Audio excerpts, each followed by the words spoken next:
Well, that's the thing with Grimm's death, is they showed us they're not afraid to kill off named dinosaurs, at least.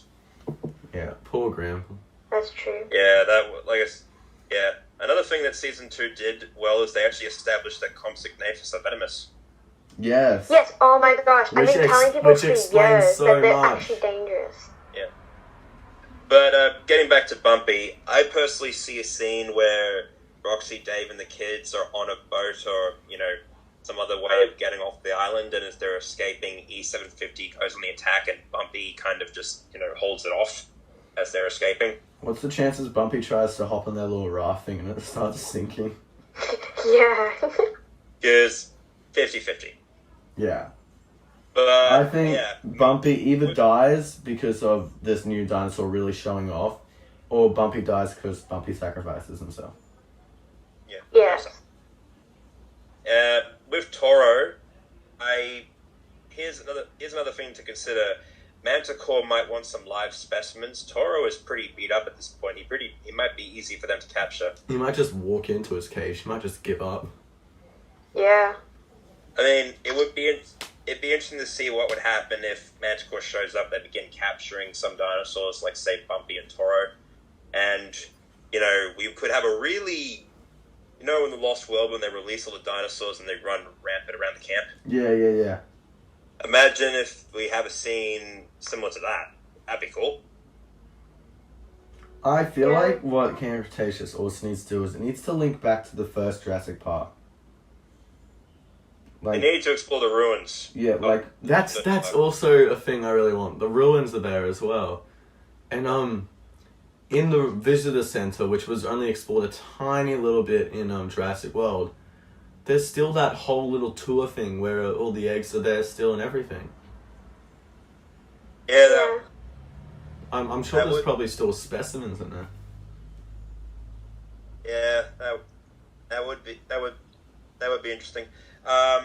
Actually gives me another theory I've just been thinking of recently. You've both read the Lost World novel, right? Yeah. I've only read the part with the Velociraptors because I didn't know what happened, so I found that spot where I got confused in the book, and then I read that. Yeah. Well, basically, just follow this idea. What if Manticore come to the island to collect eggs, like Bison did in the novels? Oh yeah, dude, I love that scene. I would love to see that because that scene was absolutely awesome in the book. Yeah. And we know how that went, how well that went for them. I mean, that could tie back to Rexy.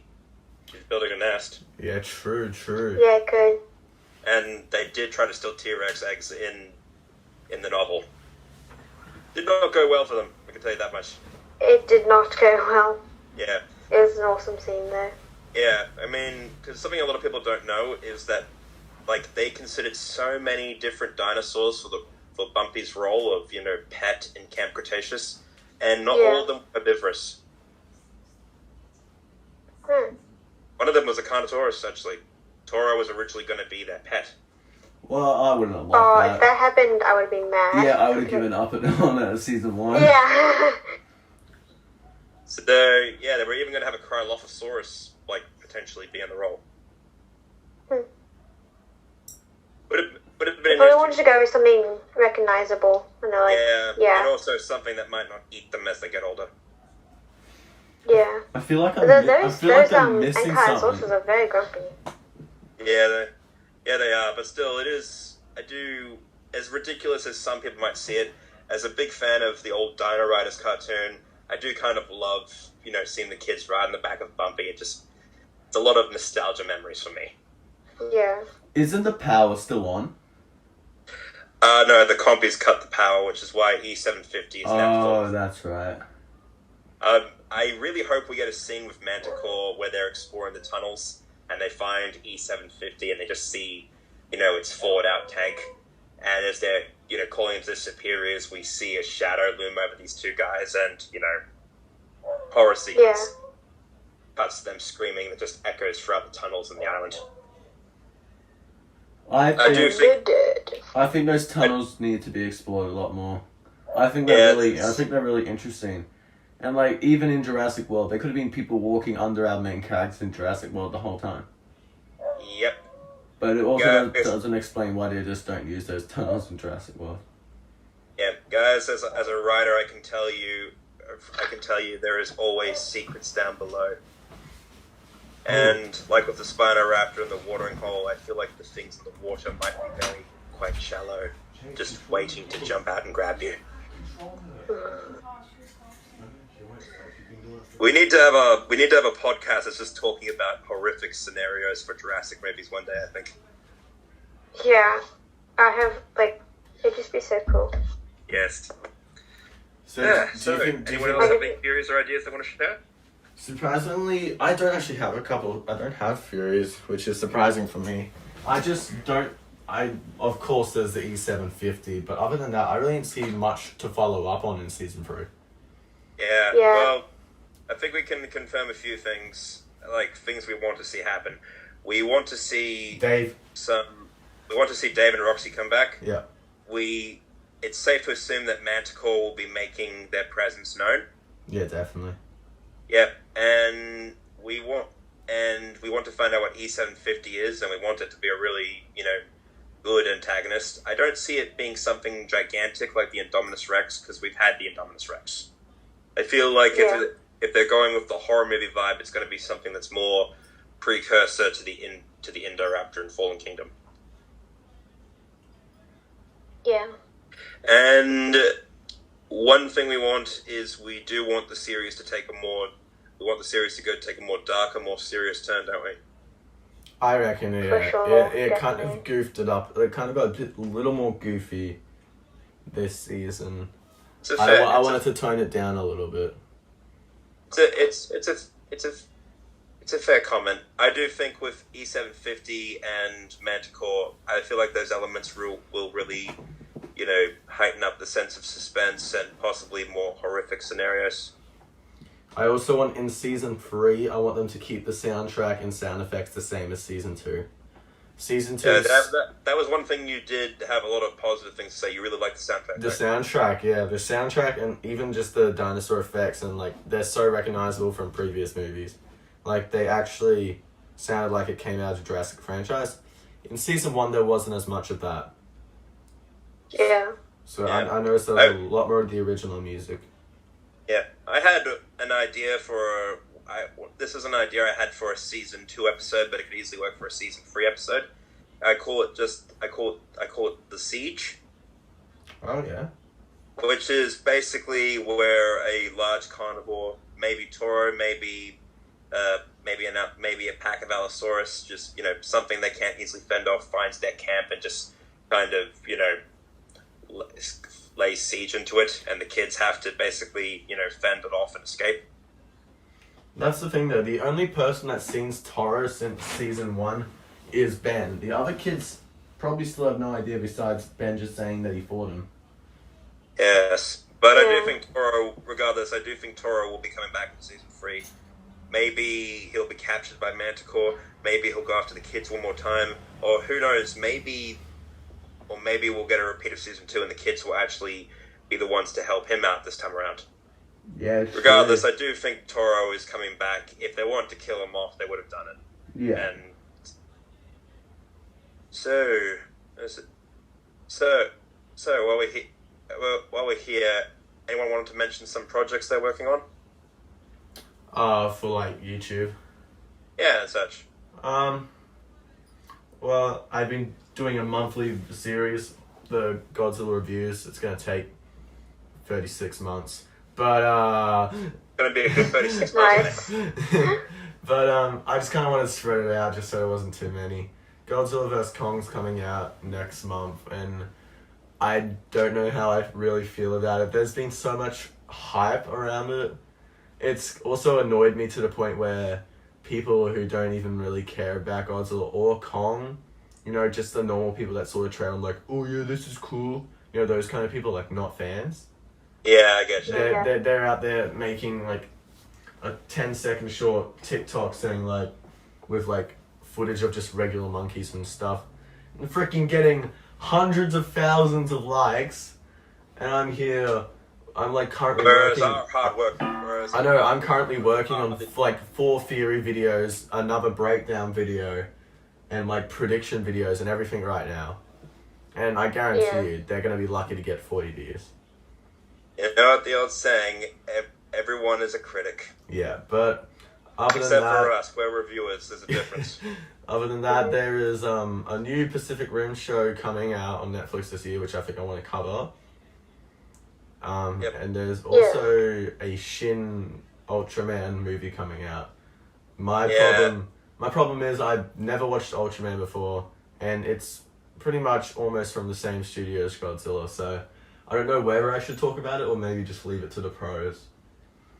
I don't have too many high hopes for that Ultraman. Yeah, and then because Shin Godzilla was beautiful, but who knows about Shin Ultraman? Who knows? Yeah, I am interested in the Netflix Kong series they're working on. Yeah, as long as it's not that little kid one. I tried watching that and I kind of gave up on it. I don't think so. I think it'll be a prequel to Kong Skull Island. Yeah, I sure hope so. I also got a figure for Christmas that I need to do an unboxing for. But like, my biggest problem, I'm just getting it right now. My biggest problem is it comes in such a beautiful box.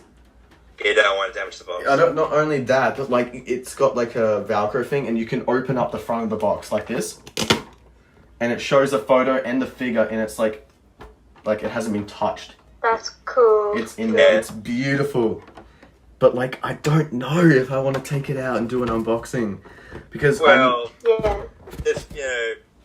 a rich man's solution would be to buy 2 and open 1. Yeah, but like I'm not rich. Like, do I? But there's like some stuff on the figure that you can't see while it's still in the box, and I also want to like have a look at the articulation and stuff like that. But I would say do 2 videos on it, 1 in the box and 1 outside the box. And if you open it very carefully. I'm definitely opening it very carefully, but like it just looks so beautiful. I'll send you a photo later, and I'm also going to be making like a collection video like you requested. Yeah. Yes. Like, I've got my Indoraptor sitting next to me right now. Yes, so do I, and my T-Rex and my Brachiosaurus. Yeah. What about you? What are you working on? Well, like I said, I have my 2 fan fictions I'm working on. Now the Dinosaurs Roam the Earth and Superman, the Son of Hippolyta. I've been getting a lot of good feedback for the DC one. I've actually got a creative consultant now on Greek mythology. Oh, that's good as. Yeah, we share ideas. We write the same scenes back and forth and kind of go with the great ones. The story has changed quite a lot since my original conception. It's really helped me out with my writing. And I'm actually thinking of doing audiobooks for them. Oh yeah, would you be the one that reads them out? Yeah. Yes, I would be the one reading them out.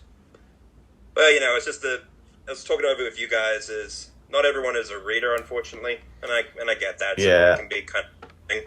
But audiobooks, people can listen to those, right? Yeah, I've struggled with reading for a long time, actually, since I was a kid, and I still do. Yeah, I get that. I'm actually Aspergic, so I can understand it. Yeah. Yeah, but I've been told I have a really good voice for audiobooks. I'm going to try a few I'm going to try a few things, but I think I'll try and do an audiobook for the chapter 3 of my Jurassic World story, Indoraptor Resurrection. Yeah. I've told you guys about that before. Yeah, you have. Yeah. Yeah. Because out of all the stories I've written so far, that's the one that acts kind of mostly as its own short story. Oh, yeah, fair. Which one's your most popular? Sorry? What's your most popular story? What's the most Like I said, my DC story has been getting a lot of attention. It's got nearly 50 followers now, and I had a couple of 100 reviews for each chapter. Oh, sweet. I'm getting jealous of your channel's rate of growth at the moment. It's the funniest thing. It's once again, you have school, I don't. I can just spend it. Oh, I can't wait till I'm done. This is my last year, and once I'm done, woo, I get to sit down and make videos whenever I want. Yes, that's right. Well, once again, I have you to thank for a lot of my recent success, mate. Both of you, you've been a great man of source of support and help to me. After this podcast, I want to show you something on your YouTube actually, but we can wait till after podcast. Yes, but the point is, you two have become really good friends in a short amount of time, and I'm really happy to do these podcasts with you guys. Yeah, all good. Look, I think this we probably do this quite often because Camp Cretaceous is released pretty in between short sections. Like our last one was only 3 months ago, even though it felt like a while. Yeah. I expect season 3 to be out in May. Yeah, I reckon I could even push late March. Oh, actually, no, sorry. Like late-ish April. Yeah, March might be a bit too. Yeah, no, that's busy. It's got Godzilla vs Kong. I gotta put my full attention to that. One thing I will be trying to do is hopefully I'm going to try and do a reading of the prologue to the Meg novel. Have you guys heard of the Meg movie? I've watched the movie, but I haven't read anything. Yes. If you haven't read the book, here's a fun little fact. The book opens up with a prologue of a megalodon eating a Tyrannosaurus Rex. Oh, really? Yeah. So, it's just a short little prologue. I want to try and, get adjusted to audiobooks, try and get myself something easy to start off with. Yeah, true. That'd be good. That'd be good. Yes, but once I have it out there, I'd really appreciate you both being able to give me some feedback on it. Oh yeah, I'll go listen to it. I just don't like reading. Yeah. Once again, as for me as a writer, I'm very Crichton and very Shakespearean at times with my writing. And one thing I like about both of them is their books have lighter moments of love and friendship, but they're also not afraid to get, kind of dark and horrific at times. Yeah. Yeah. The original Jurassic Park is a straight up science fiction filled horror story. What industry do you want to work in? Would you want to be a writer? Maybe. The thing about me is I kind of value artistic freedom, and because with my own original books, because I do actually have my own ideas for my own original stories. Yeah. I kind of like, being able to make my own rules and, not having to change my work because someone higher up than me says I had to. That's the beauty of YouTube and internet now, is I can self-publish my own stuff and put it up there and get attention for it. It's a little bit more difficult, but, ultimately if I get to make the rules, I think it's worth it. Yeah, I reckon that's pretty much cool. Yeah, it's good. That's the beauty of having what we have. You have other people online who are all trying to do the same thing. Make a name for themselves through their content, and we can support each other. Oh yeah. Yeah. We are a true triad now, guys. Collaborations are one of the greatest things to do. Yes. It's you're helping each other with your work, and you're making some great friends along the way. Exactly. Mm. Yes. So if before I leave you, may I just read a line from Indoraptor Resurrection? Yes. Yeah. That's good. Okay. This is just something I've rehearsed from my head, but basically, the policeman backed up with a scream, backpedaling through the hard concrete and the rain until his head hit the front of his cruiser. The Indoraptor crept ever closer, slowly, until its face was right next to his forehead. He could feel its hot breath on his skin. The man closed his eyes and prayed, a prayer he knew he would never be answered. He felt the cold sting of claws cut into his flesh, and he opened his eyes. The Indoraptor was looking right back at him with its burning red eyes. It smiled at him. Then it screamed, and then he screamed, and then it opened its jaws and slammed them around his skull. The man felt the hot breath of decay. He could feel the blood. He could feel the blood of his partner's dismembered. He could feel the dismembered blood of his partner running through the animal's jaws. And then the Indoraptor bit down, and the officer felt nothing anymore.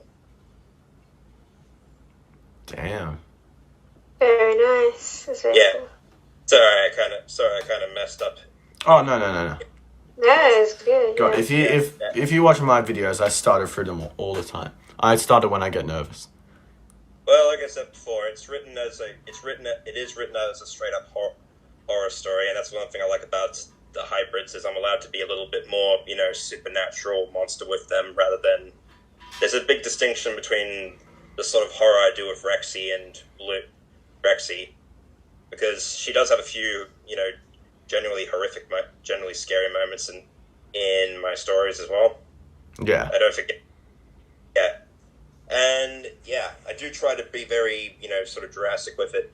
With something like DC Comics, it's more of what humans do to each other. And ancient Greece was not a gentle time for humanity.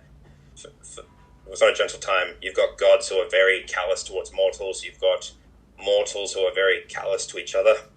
Yeah, I mean, you can see that sometimes in the real world at the moment as well. I know, but there's actually there's a chapter called Trivial Sacrifices where a young Cal, as in a young Superman, is on the island of Obscura where he's being raised, and he comes across a standing stone circle in the middle of the woods. Yeah.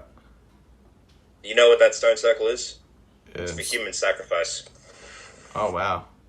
Yeah, he walks into it and there are carvings of, things I can't really describe, and he finds an old bone and chain on the ground, and he actually uses it to try and climb up this big stone tablet that's in the middle. You can take a guess what happens to the stone tablet. Yeah. And in fact, that bone he's using to climb up, that is not an animal bone. Damn. Yeah, that is.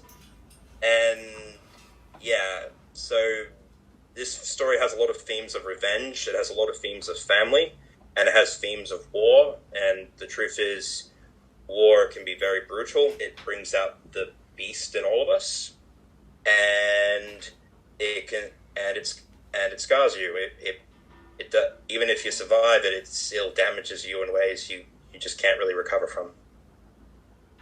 Yeah. Yeah, so once again, with my Jurassic story, it's very, the sort of very man against nature or monster against man sort of story. In my DC Comics story, it is a case where, people are the monsters. You have people who are using other people for revenge, people who are dehumanizing other people, just viewing them as things that are to be used for their own, ends. So it's a very different kind of, horror, but I feel like one of the reasons I add these darker moments into my stories is because I feel like it, makes the lighter moments that much more special. Yeah, fair. I think this is where we wrap it up.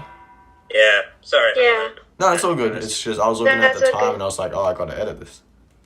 Yeah, but this has been really fun. I really hope we can do another podcast, maybe on Godzilla vs. Kong or something definitely. else in the near future. Sounds good. Yeah. Anyway, like you said, I think it's time for the Triad. Why do I have trouble pronouncing our own name? the Jurassic Triad to wrap up for the evening. I reckon Zilla? so. Yeah, right? Jurassic. It's been awesome, guys. It's been an honor. Yeah. Thanks for checking in and thanks for watching, everyone. We'll see you guys in the next one. Yes, we will.